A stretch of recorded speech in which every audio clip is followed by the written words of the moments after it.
वृंदा ने दिया था श्री हरि को श्राप, विष्णु ने दिया था तुलसी को वरदान।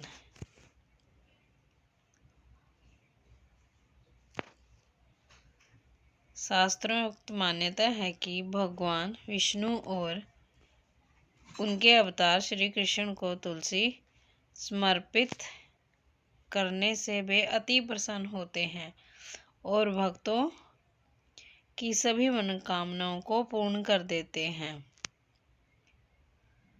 मान्यता है कि रोजाना तुलसी को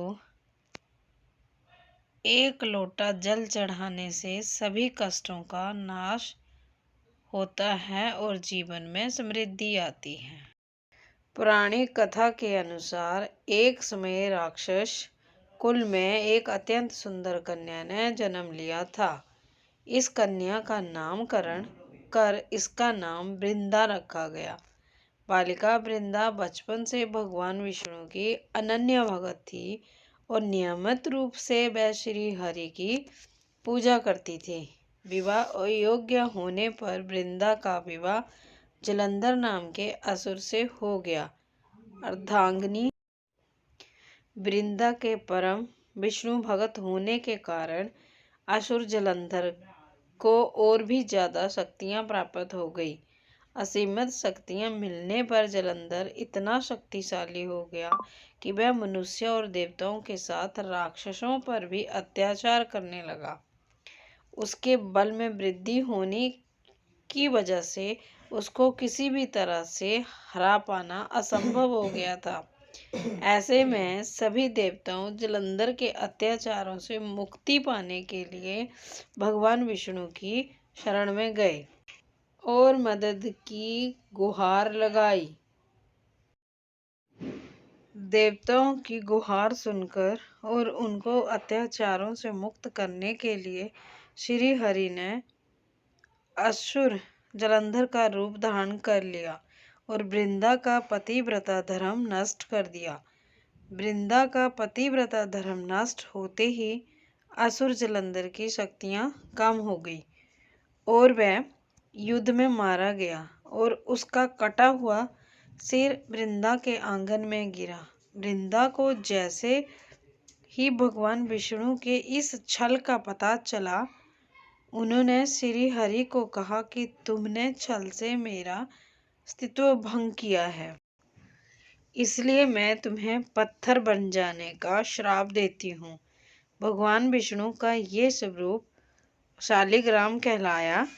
इसके बाद सभी देवी देवता वृंदा के पास गए और उनके श्राप को वापस लेने की विनती की। देवी देवताओं के आग्रह पर वृंदा ने अपना श्राप तो वापस ले लिया, लेकिन स्वयं को अग्नि में जलाकर भस्म कर लिया। भगवान विष्णु ने वृंदा की राख से एक पौधा लगाया और उस पौधे को नाम दिया तुलसी। इसके साथ ही श्री हरि ने ये भी कहा कि जब तक सृष्टि रहेगी मेरे साथ तुलसी की भी पूजा होगी। ये भी मान्यता है कि भगवान विष्णु ने वृंदा के श्राप देने पर उससे कहा कि हे वृंदा, मैं तुम्हारे अस्तित्व का बहुत आदर करता हूँ और तुम तुलसी बनकर हमेशा मेरे साथ होगी।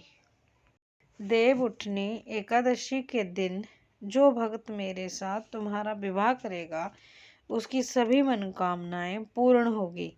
साथ ही श्री हरि ने यह भी कहा कि शालिग्राम और मेरी पूजा बगैर तुलसी के अधूरी मानी जाएगी।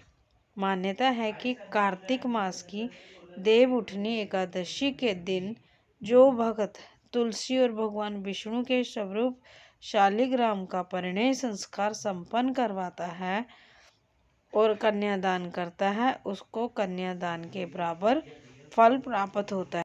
दाम्पत्य जीवन का सुख पाने के लिए तुलसी विवाह का आयोजन करता है। उसकी दाम्पत्य जीवन की बाधाओं का अंत होता है और संतान सुख की प्राप्ति होती है। दोस्तों, अगर आपको ये वीडियो पसंद आई हो तो लाइक एंड शेयर करना ना भूलें।